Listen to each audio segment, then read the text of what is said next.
Hi, I'm Sarah Astor and I'll be introducing our art installation. Our installation is called Growth, and the idea came about as we explored the gift. Firstly, we came across Principle 2 of the Declaration of the Rights of the Child, which states the child shall enjoy special protection and shall be given opportunities and facilities by law and by other means to enable him to develop physically, mentally, morally, spiritually, and socially in a healthy and normal manner and in conditions of freedom and dignity. In the enactment of laws for this purpose, the best interests of the child shall be the paramount consideration. From this, we focused on the fact that each child has a right to develop within a suitable environment and found ourselves reflecting on Assessment Task 1 and our past placements. This prompted us to recognise subjects or facilities that were absent at a school, which, although not necessarily required by the students, we discussed the possibilities that could arise if students did have access to these subjects or facilities and how that could contribute to their development. We also discussed the role of parents and how their nurturing and constant care can contribute to the success of their child's development as they encourage and support them through life's experiences. We also found a flower in the box and found that it could symbolise a child. Like a child, a flower develops and grows, and this is what inspired our installation piece. A flower requires sunlight and water to survive, and although not necessary but recommended for a flower to flourish entirely, nutrients can be provided. To show how sunlight, water and nutrients can promote growth, we made a claymation. It begins with seeds being planted and nature providing sun and water to bring a plant to life. Growth is shown as the plant starts off as a sprout and continues to grow as time goes on. A similar pattern occurs for a child. They are brought into this world by their parents and are nurtured by them until they are old enough to take some responsibility and experience independence. In saying this, independence and external factors continue to contribute to the development of that child. From this, we thought, what are those external factors that contribute to a child's development? To assist us in answering this question, we used American developmental psychologist Urie Bronfenbrenner's ecological system. This theory describes a child's development in cohesion with linking systems. Each of the 5 systems, microsystem, mesosystem, exosystem, macrosystem, and chronosystem, allows us to explore a number of factors that assist a child to develop to their full potential. The aim of our installation piece is to express each of Bronfenbrenner's systems. The plant at the centre of our installation represents an ideal child, one who is provided with all the necessities required to survive, whilst being supported by their immediate and extended family, friends, education facility and wider community. However, those plants surrounding the plant mentioned above are not thriving as well. This may also be the case for a child who may be deprived of something, whether it be family support or an equitable education.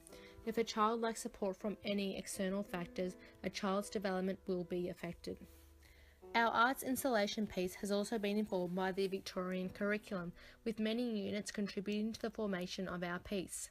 From this, we have recognised how the arts curriculum can include other key learning areas within the curriculum. Furthermore, we evaluated our process of learning and how our installation piece can be used as a suitable resource in our future teaching. Hi, my name is Jamie Kelly and I'll be discussing the methods we use to create our installation piece. After we received our gift and examined the contents, we investigated different design processes, including those for engineering and apparel design. Many of these processes, such as the engineering process and the 5 phases process, had steps that were unnecessary and needlessly complicated for our purposes. The one that most connected with our philosophy of making was the apparel design process, as it was simple, with fewer steps, had a distinct flow that was easy to follow. The first stage of this design process is problem definition and research. We had already engaged in definition of the problem and began our research through exploration of the items in our gift. Our main inspiration came from our article from the Declaration of the Rights of the Child and the flowers. This in turn developed into our claymation introduction. As Sarah mentions, it looks at how flowers grow and flourish and links this to childhood development. This then very organically informed our theoretical influence, which comes from the work of Urie Bronfenbrenner. We connected these concepts to venture into the second stage of the process, which is creative exploration. This part of the process was highly collaborative, as each group member offered their ideas and was heard by the rest of the group. We brainstormed ideas for materials that could be used and how they would each link in with either flowers and growth, Bronfen and Brenner's system of childhood development, or the article from the Declaration of the Rights of the Child. Some of these ideas began to overlap, and our installation started to take form in a cohesive manner. Implementation is the third step, which Jo will talk about in greater detail next. We have used a variety of man-made and natural resources. These include copper, fertiliser, pottery, plastic and electrical appliances, combined with plants, water and soil. This indicates how children's lives are influenced by both of these mediums throughout their lives. These elements work together to visually show Bronfen and Brenner's influences on childhood growth and development, which are integrated to surround a small plant. We consciously have used a circle motif in reference to Bronfen and Brenner, and also believe that this creates a connection between the aspects in an appealing and deliberate way.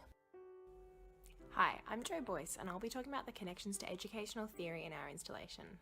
Our project is inspired by our gift box, our article, and the ideas of the educational theory of Yuri Bronfenbrenner. His ecological systems theory of child development speaks to the existence of circles of influence on the way that children grow, strongly connected with the flowers that we found in our gift, and also to our article. As Sarah said, Article 2 from the Declaration of the Rights of the Child discusses the fact that all children are deserving of opportunities to grow and develop physically, mentally, morally, spiritually and socially in healthy, free and dignified ways. Our group responded to the combination of these ideas to create a link between children and plants, as both need different and specific things to flourish. We then drew on the circles of influence from Bronfenbrenner in the design of our installation. The centre of our installation is a small tree held within a large circular pot. This plant represents the child and the pot the room for potential and growth. Surrounding this plant are several circles that contain and offer what it needs to grow. The first circle is around the tree in the soil and is made of fertiliser which can help stimulate growth. This is representative of Bronfenbrenner's initial layer in the ecological model of child development, known as the microsystem. For children, this includes immediate family, their health, peers and school, people and services which are directly involved in their development. This layer may or may not be present for children or for plants, but they can greatly assist in enriching and augmenting quality of life. The second circle is made of piping and drips water onto the plant. This demonstrates the exosystem, which includes extended family and friends, the media, and services in the community. This section offers an interactive element, as those who experience the installation can choose to add water from a bucket included in the design. This shows how individuals can be influenced both by contribution from others and from lack of involvement. The third circle is a chain of fairy lights wrapped around a hula hoop, signifying sunlight, and the macrosystem, which is dominant ideologies and cultures that permeate the broader community and indeed country where the child might be situated, and can also represent elements of the whole world. Like the sun, these exist in a broad context and shine down over everything, and can have both positive and negative impacts. Too much, and the plants can be burned, or children develop exclusive ideologies. Too little, and the plants can die and children be lacking in knowledge about the world beyond their experiences. Ultimately, a balance is needed for maximum growth. The fourth circle is shown by a circular fan which blows air towards and around the plant. This is evocative of the mesosystem in Bronfenbrenner's theory, which describes the interactions between the different elements in the microsystem. For the purposes of our installation, this has been expanded to show interactions between all systems as the air moves each and connects them. When used in conjunction, the components of nutrients, air, sunlight and water work in unison to help the plant grow. In the same way, those who surround children, the ideas they are exposed to, services they have access to and the opportunities they are granted are all hugely important in normal, healthy development. Our installation seeks to make the need for cooperation and inclusion of aspects of all elements clear for children to grow in the most positive and supported way possible. However, the central plant is the ideal discussed in the article, and not every child is afforded the same opportunities. We've included other plants, healthy and less healthy, to add another circle, showing that there are a huge variety of children in the world. Therefore, it is the responsibility of teachers to ensure that all children are catered for and encouraged to thrive in the classroom, regardless of what other elements are present in their lives. Hi, my name is Ashley Beer and I will be talking about the link between our installation growth and the arts in the Victorian curriculum. The two main strands that are used in our installation were media arts and visual arts. The arts curriculum is an important aspect of all children's learning. However, it is an area of the curriculum that often does not get enough time spent on. Our installation focuses on children building on their art skills. Media arts is used in using multiple media technologies to help photograph, voice record and video different aspects of our presentation. On our iPhones, we use the software that came with the iPhone to voice record, photograph and video, but combine this with the use of the app Stop Motion. In schools, the media technology used could be adapted to forms of technology that the school supplies, such as iPads, computers, cameras and video cameras. In the Victorian curriculum, there is a focus in media arts from foundation to level 6 that children need to be able to use media technologies to capture and edit images, sounds and text, whilst also a focus on children being able to plan, create and produce media artworks. Our installation could be used as a springboard for children as an ongoing process where children develop their knowledge and skills of art. In our first assignment, our group all found that while schools focused on dance, drama, visual arts and music, all 5 of our schools spent little to no time on media. This was therefore one area of the arts we found that our schools needed to spend more time on, which is why we decided to incorporate it into our installation through the stop motion video and process video. We consider both of these to be vital elements of the project and would use them in the classroom to encourage students to film and generate information about either our installation or their own. Visual arts were used in our installation to create multiple aspects from the claymation at the beginning of our process video to our final installation. In visual arts, from foundation, children are required to be exploring ideas and create visual artworks, whilst experimenting with a range of materials and techniques. Our installation focuses on building children's understanding and knowledge of the arts, whilst also ensuring children have the opportunity to explore a variety of different mediums. By the time children are in level 5 to 6, children should have had continuous opportunities to explore a range of materials, techniques and processes so that students are able to use and display this knowledge by creating artwork that can also convey certain ideas and beliefs. Because of this, we have used a variety of natural and non-natural materials to show how art can be made in more ways than just paint and drawing and connect to broader ideas like Bronfenbrenner's ecological system of child development. Our installation, whilst being implemented from the early years to grade 6 and beyond, as it allows students to explore the use of a variety of materials and mediums, we have particularly directed and implemented our installation growth to level 5 to 6, as we have used our knowledge of visual arts to help convey the message we received in our gift from the article from the Declaration of the Rights of the Child. This encourages students to explore and consider art as deeper than lines, shapes and colours, and to consider messages that may be embedded within art pieces. Hi, I'm Megan Monaghan and I'm going to be talking to you about how our art installation piece fits in with the Victorian curriculum. Our piece has many links, not just within the arts curriculum. From foundation level to level 6, our piece meets a range of subjects and can be used to spark many conversations and learning opportunities.